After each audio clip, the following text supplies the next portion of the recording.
Well, it occurred to me for many, many years that there was a large gray area between psychiatry and religion that was untapped, and no religion had ever been based on man's carnal needs or his fleshly pursuits. All religions are based on abstinence rather than indulgence, and all religions therefore have to be based on fear.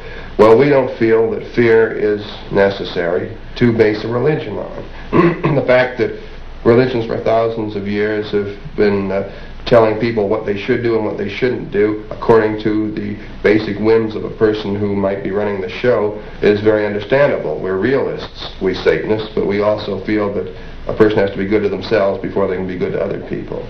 So we feel the greatest sin of all is self-deceit. This is a very selfish religion. We believe in greed, we believe in selfishness, we believe in all of the lustful thoughts that motivate man, because this is man's natural feeling. This is based on what man naturally would do. We feel guilt is a necessary thing, not necessary that it's practiced at all times, but we're stuck with it. We have it in our collective unconscious. We have a certain amount of feeling of apprehension for things we've done because we're taught from childhood not to do certain things. Any attempt to sort of scrape the psyche clean is only going to make us much more, and certainly much more fraught with frustrations and tensions. So what we've done is just reverse the procedure. Instead of trying to free ourselves, we've taken all these hang-ups, we've turned them into useful situations. If you're going to be a sinner, be the best sinner on the block. If you're going to do something that's naughty, do it. And realize that you're doing something naughty and enjoy it. Myself, I have naturally many of the same problems, the trials and tribulations of any regular minister, of any other church.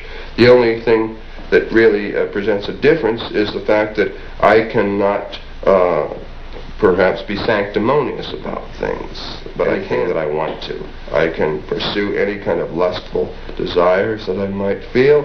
I can engage in any activities that are so-called sinful activities and not really worry about any ecumenical councils making it right for me to do these things.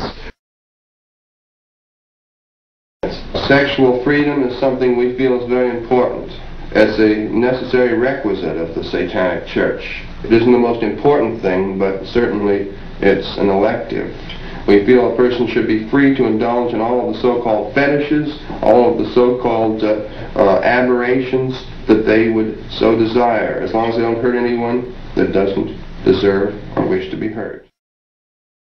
I guess the two most popular reasons that people join the church is because either they're just disgusted, they're just fed up with the sanctimonious pussyfooting around that other religions have given them, and they're just tired of saying one thing and practicing another, and they'd like to at least get together with other people. And after all, man is a social animal, and no different than any other animal, except he's probably the most vicious of all animals. And he wants to get together with other people that feel the same way he does. And why not belong to a religion or to a group of people that at least believe in the same philosophy? Some of these rituals consist of recreations of old ceremonies that have been practiced for centuries. We recreate the ceremonies of the Knights Templars, a noble group of gentlemen who, because of social pressures, made it very obvious that they were the standard bearers of Christianity. We feel that in the light of what society has shown us in the last year or two, we have pretty much exemplified what the Knights Templars were doing, except we, of course, climate-wise, don't have to worry about calling ourselves Christians. We call ourselves Satanists. We recreate many of these ceremonies. We also recreate many of the ceremonies of the West Indian Voodoo religion. And we also utilize Norse ritual, the casting of the runes, calling upon of Wotan and Thor and Loki and all of the gods and demigods of the northern regions. We perform human sacrifices, by proxy you might say, the destruction of human beings who would, let's say, create an antagonistic situation towards us in the form of curses and hexes. Not in actual blood rituals, because certainly the destruction of a human being physically is illegal. but we feel that the sacrifice should be a deserving one. We don't chop up babies or cut the heads off of cats or chickens or goats. We feel that this is another example of the sanctimonious hypocrisy of those who call themselves witches, warlocks, white magicians, who have practiced these things for centuries. One of the most objectionable things to me is when a person asks, well, what do you have to collect money for? What do you have to charge for this religion for? Why don't you just have a free will thing where it doesn't cost to belong to this religion? And they accuse me of just being a money-making racketeer, a con man of some sort, when every other religion on the face of the earth hasn't seemed to object to taking money from their parishioners. They've built large cathedrals in the midst of people living in squalor. They've constantly garnished people's wages, in a sense, by having so much percentage subscribed to churches, and yet no one has ever criticized this that is in the position usually to criticize me for conducting a continence game of any kind. I feel the money spent that would be poured into the Satanic Church, and I say poured into it, if possible, to be used for, and would be used for, much more worthwhile purposes than the building of edifices and cathedrals where the people who live in squalor, in many cases around them, can simply go into the church, beat their chests, and say, I am not worthy. At least when you give the devil his due, he smiles upon you for at least expecting a little payment in return.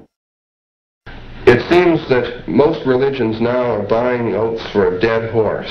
We feel that all religions are coming around to Satanism. We're in the very throes of a new satanic age. The evidence is all around us. All we have to do is look at it. There's a new title for Christians called Christian atheists. And of course, many movements such as the Unitarian Church have existed for a while in what would amount to a form of atheism in evening clothes. And we feel that there's no reason why these people shouldn't just flip the coin completely over and simply call themselves what religion has called them for many, many years.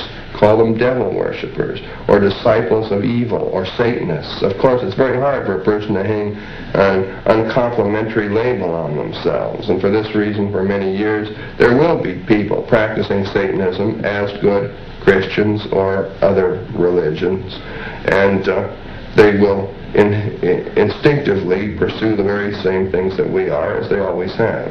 Satan is simply a word that means the adversary, or the opposition, or the accuser.